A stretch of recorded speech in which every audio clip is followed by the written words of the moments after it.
Кутман күнүңөр менен сүйүктүү окуучуларым. Азыр кыргыз тили сабагы. Окуу китеп, колдонмо дептер жана калемсап даярдап отурабыз. Бүгүнкү сабактын темасы идиш аяк. Сабактын максаты: идиш аяктардын аталыштарын билип, көнүгүүлөрдү аткарабыз. Текст окуп, суроолорго жооп беребиз. Чыны, чайник, табак жана башка жаңы лексикаларды колдонуп, чайнворд, филворд толтурабыз. Ошондой эле үй жумуштарын аткарууда ата-энебизге жардамчы болууга багыт алабыз. Сабакты баштаардан мурун идиш аяк деген сөздүн маанисине түшүнүп алалы. Идиш аяк бул тамак аш, мөмө жемиш, жашылчалар жана башка нерселерди салып коюу үчүн буюмдардын жалпы аты. Силерге мындай табышмак: чуу чыгат, чоргосунан буу чыгат. Бул эмне? Албетте, силер тапкандай, бул самор. Экинчи табышмак: башында топу, боорунда кулак, оозунан ичип, мурдунан куят. Бул эмне? Бул чайник. Бизге чай куюп берип жатат, мурдунан. Сабактын жаңы сөздөр менен таанышабыз. Самор.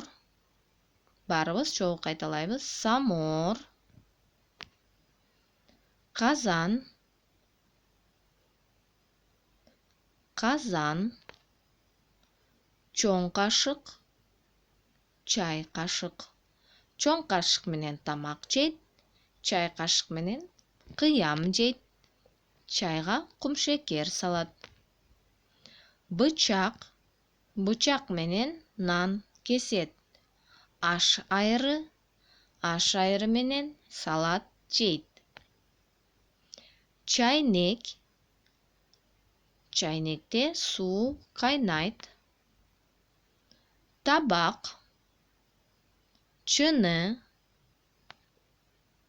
Көмөч-тан. Чака. Окуу китептин 62 бетин ачабыз. Сүрөттө берилген идиш аяктардын аталыштарын айтабыз. Бул кайсы идиштер деп бизге суроо бериптир. Кана, биринчи кызыл чайнек, табак, кашык, аш айры, чыны.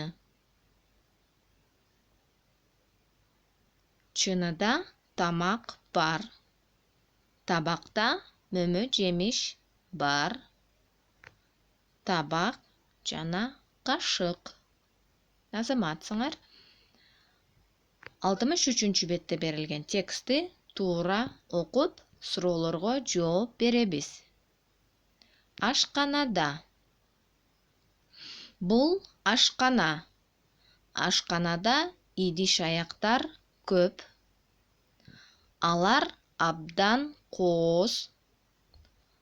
Апам экөөбүз идиштерди жыйнайбыз жана жууйбуз.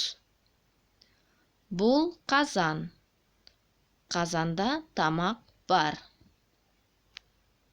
Демек, бул текстте көрүп тургандай, апасына жардам берет экен, идиш аяктарды жыйнап, жуушат экен. Текст боюнча берилген суроолорго жооп беребиз. Ашканада эмнелер бар? Ашканада идиш аяктар бар. Идиш аяктар кандай? Идиш аяктар кооз. Апасы менен чогуу эмне кылышат? Идиш аяктарды жыйнашат жана жуушат. Колдонмо дептерибизди ачып, сүрөттө берилген идиш аяктардын аталыштарын жазабыз. жана боёйбуз. Эгерде силер жазып бүтсөңөр, текшерели. Бычак, кашык, аш айыры, чөйчөк, сузгу, чайнек.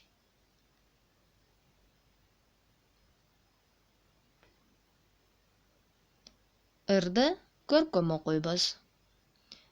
Жана ырда берилген жаңы сөздөрдү табабыз. Үйүмдө, аш бөлмөмдө, чыны чайнек табактар, самоорго чай кайнатып, бышырат тамак казанда. Жаңы сөздөр: чыны, чайнек, табак, самоор жана казан.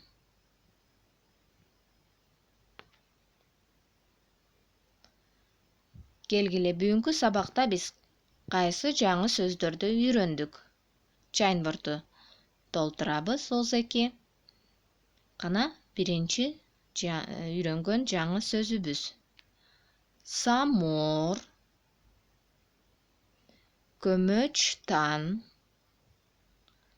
казан, аш айыры, чыны, кашык.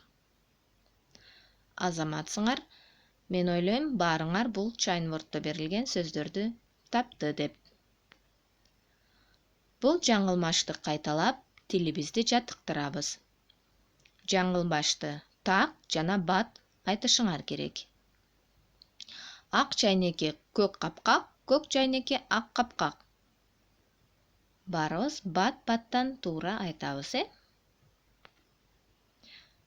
Сабактын аягында үй тапшырманы жазып алабыз. Колдонмо дептерибиздин 80-нчи бетинде берилген жаңы сөздөрдү жаттап алабыз. Ал эми 81-нчи бетиндеги, колдонмо дептердин 81-нчи бетиндеги Филвордтон жаңы сөздөрдү таап жазабыз. Анда эмесе, балдар, ушуну менен сабагыбызды жыйынтыктайбыз. Кийинки сабакта көрүшкөнчө саламатта калгыла.